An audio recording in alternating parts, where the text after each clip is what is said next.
Hey all, it's Josh with Battlebond Miniatures here. So today we're just going to talk about our first game of 3 from a Middle-earth strategy battle game tournament that Dan and I attended together. So the scenario that was rolled up for our first game was Taken Hold, and if we take a quick look at that. So basically our deployment zones are these semicircles, and as you can see, you deploy opposite corners. And there's an objective in the middle here. And I'll let you guys read over this if you like. But essentially, what you want to do is just have the most models near the central objective at the end of the game, while obviously getting points for wounding leaders, etc. That's always breaking the forces. There's always points for those in every scenario regardless, so nothing new there. The one interesting thing is that the central objective is a site of power, so models within 6 inches of the objective marker gain resistance to magic, and may reroll failed fate rolls. That never really came into play in our game, and you'll kind of see why as we go over what happened here. So our opponents for this round were Taylor and Alex, and they're playing Rohan and Lothlorien.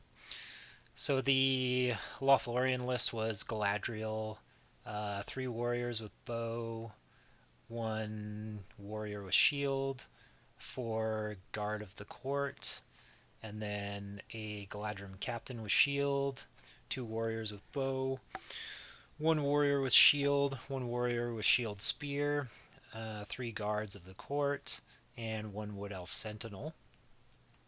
And then for the Rohan side of things, there was Theoden, on a horse, obviously, with a shield, 1 rider with throwing spear, and then 6 normal riders, and then Theodred with a shield, throwing spear, 1 rider with throwing spear, and 6 regular riders. So our deployments are set up as so. Let's just grab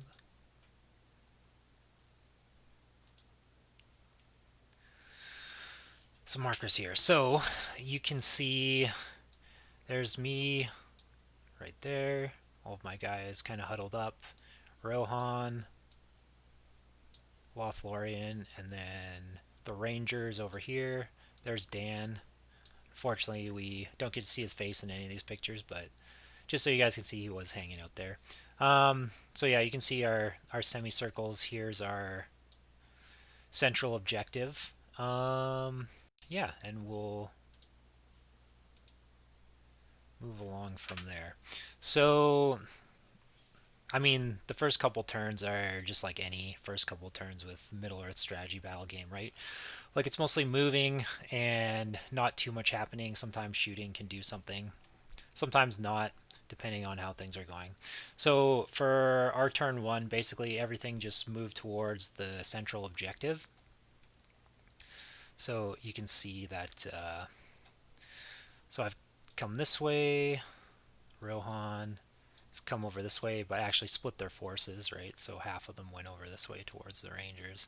And then you can't see the elves, but they're also coming this way.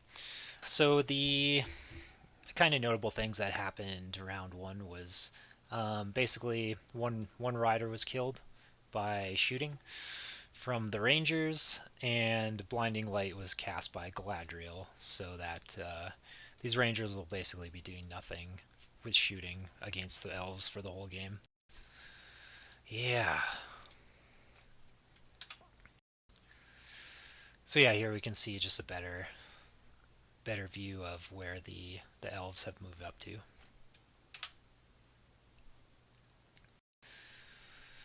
All right, so yeah, turn 2, same thing. Everybody's just kind of moving towards stuff. Turn 3 is when things kind of get interesting. So we can see that Theodred kind of broke off from his little groupies here and came and charged at my warriors. It ended up going pretty well for the undead. He ended up only rolling a 3 high, so he naturally lost. Killed his horse, but unfortunately couldn't do any wounds to him. And then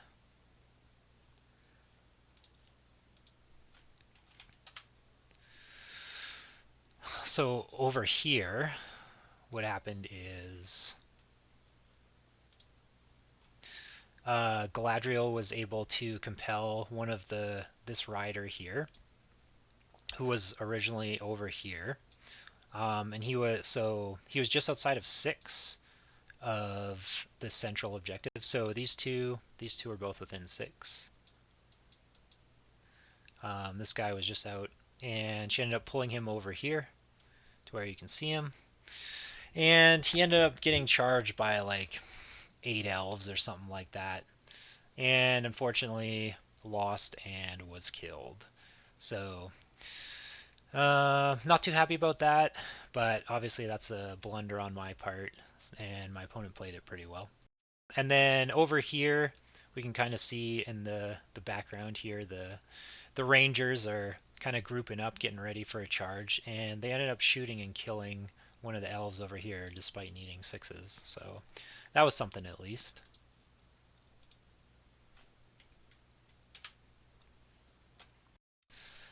Yeah, so turn 4, we can kind of see things are spreading out down in the other corner. So these Rangers have been kind of moving up this way, and Theoden has been coming around, so he's right here. And then these riders are just engaging with the Rangers here. So basically, throughout the rest of the game, we don't really need to talk about how poorly the Rangers fared, but a little part of that is due to we forgot that part of the army bonus was that the Rangers actually have 2 attacks apiece. So unfortunately, Dan was only rolling 1 attack for each of his Rangers. And I mean, despite that, he still managed to win combat occasionally and stuff. But I mean, obviously, 2 attacks versus 1 is quite a big difference, especially when dealing with these cavalry models. And Aragorn, who is right here. Again, throughout most of this game, he ended up whiffing quite a bit. So he would oftentimes win combat, do no damage, or not win combat, get knocked over, but survive.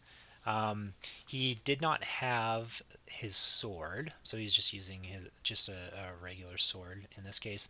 And we were talking about it after because we felt initially that it would be better to have more rangers than to have Aragorn wounding on 4s or 3s.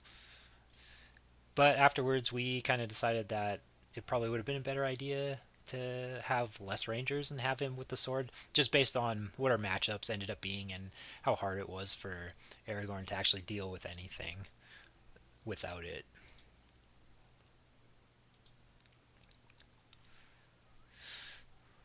So still in turn 4 here, so we can see this is this is Theodred. He gets surrounded, but he ends up winning this time, and he also ends up killing one of the undead. And then obviously this lowly guy gets surrounded, and he gets munched up pretty easily. You can see a bunch of my forces moved up here towards the middle to try and engage the elves. And you may notice the King of the Dead is way over here, whereas initially he was up here with this group. So what happened is Galadriel came over and compelled him, and I threw 3 dice to resist. Couldn't come up with the number I needed, not even with the 1 might that I have, and so she sent him back this way. To be honest, I don't know if he really would have made a difference anywhere. Like he's pretty low impact as far as characters and stuff goes, but that's just why he is over here where you see him. So moving on to next turn. So we're on turn 5 right now. So we can see there is a big cluster happening over here between the Rangers and Rohan.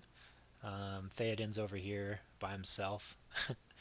These Rangers are trying to sneak up this way and hopefully help out a little bit. And then my undead are over here. So what ends up happening here is the elves end up killing one of these rangers with shooting. Unfortunately, the story of this tournament for us is that the rangers essentially did nothing with their shooting. It was very, very disappointing. And then this combat over here kind of goes poorly for Aragorn. He whiffs again, as was accustomed for this game. So we're kind of on the back foot because now all of these elves have made it to within 6 of our central objective here, and I just have this little force, and then this little dwindling force is kind of getting lower and lower, trying to deal with all of these riders. So we can see here a close-up of Aragorn and fighting off some riders here, or in this case losing, as he does.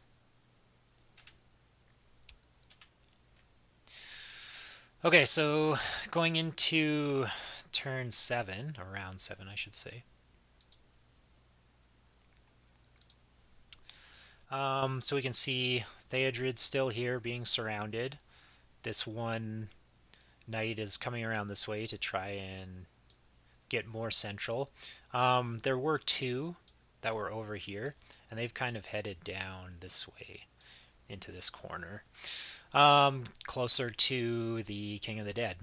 And the rest of the undead here have kind of just formed up to try and fight off some of the elves. Back here, this fight continues. Aragorn whiffs.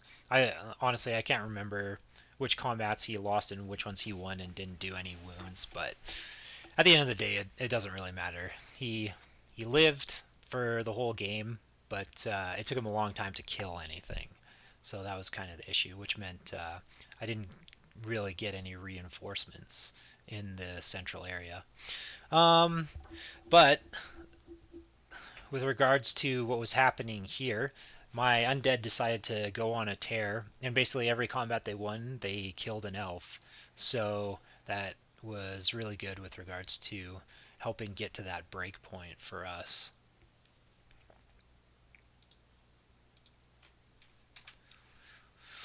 So here we can see Aragorn, 2 rangers, 3 rangers fighting off. 1, 2, 3. Trying to fight off these Rohan riders. Okay, so going into round 7. So we can see here a lot less elves than there used to be. Theoden, who was over here, kind of mopped up the rangers and has made his way over this way. That Rohan rider that was over here made his way over this way. This guy's over here just to hold up Theodred, who keeps winning combat or not dying, whatever have you. King of the Dead is over here, and that's because he ended up getting compelled for a second time. So he basically moved up and then had to move back again, and now he's over here. And then these were the 2 riders of Rohan that were sneaking around that I was talking about in the last picture. So with regards to round 7, we won the priority roll, which was good. We both called a move, and unfortunately the good Rohan and elves won. So they got to dictate the combats, of course. Yeah, it was unfortunate that my cavalry didn't really get much in the way of cavalry charges this game. Again, due to those due to that one compel and then him being able to just pile on. The combat still went okay for me. I was still winning and almost killing an elf every combat that I won. So that was good. Unfortunately, all of the rangers that had been fighting off the Rohan riders up over here had all died, which meant that we were now broken. So we would have to start taking our checks, and we'll see how that fares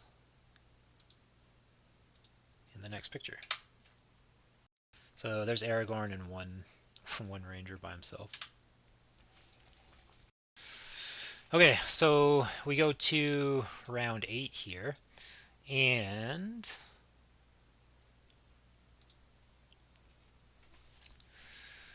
so we can see the combats are going okay. Over here we see there's just Aragorn running up here, and that's because that ranger died last round. I unfortunately lost my banner and 2 other undead to courage checks, which seems insane, but it happened. The King of the Dead, who was over here, moved over to kill those 2 riders that were trying to flank around there.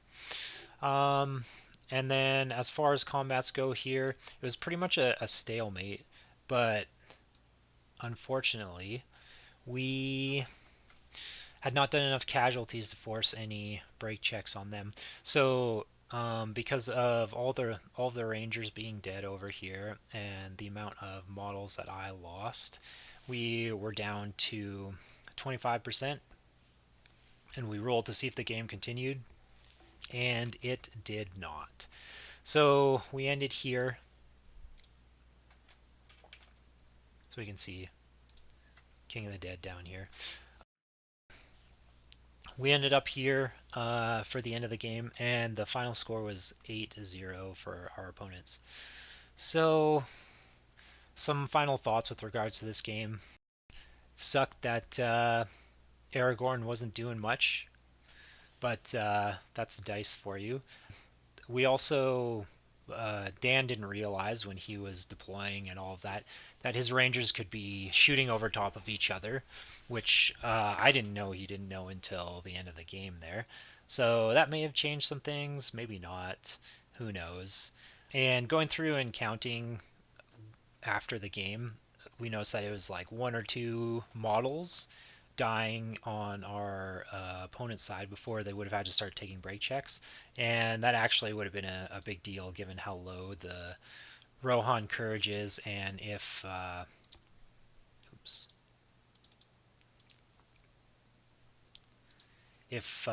could have moved the King of the Dead up here to get that -1 to courage as well, then that's a lot of Rohan warriors that could have been running, which would have helped us out quite a bit. So if the game wouldn't have ended immediately and we would have had a turn or 2, we actually probably could have pulled out a draw, or at the very least a minor defeat instead of a major one that happened to us. So it was a tough loss, tough start to the tournament, but hopefully things pick up round 2, and make sure you guys check out those videos as well if you want to see how we fared and where we ended up at the end of the tournament. So if you guys like what you're watching, please like and subscribe, and if you're interested in any models or terrain or anything like that, check out our shop, etsy.com/shop/Battlebond miniatures, where you can get Lord of the Rings miniatures or miniatures for games like 40K, as well as sci-fi fantasy terrain, all kinds of stuff like that. We appreciate your support, and hopefully we see you in the next Battle Report.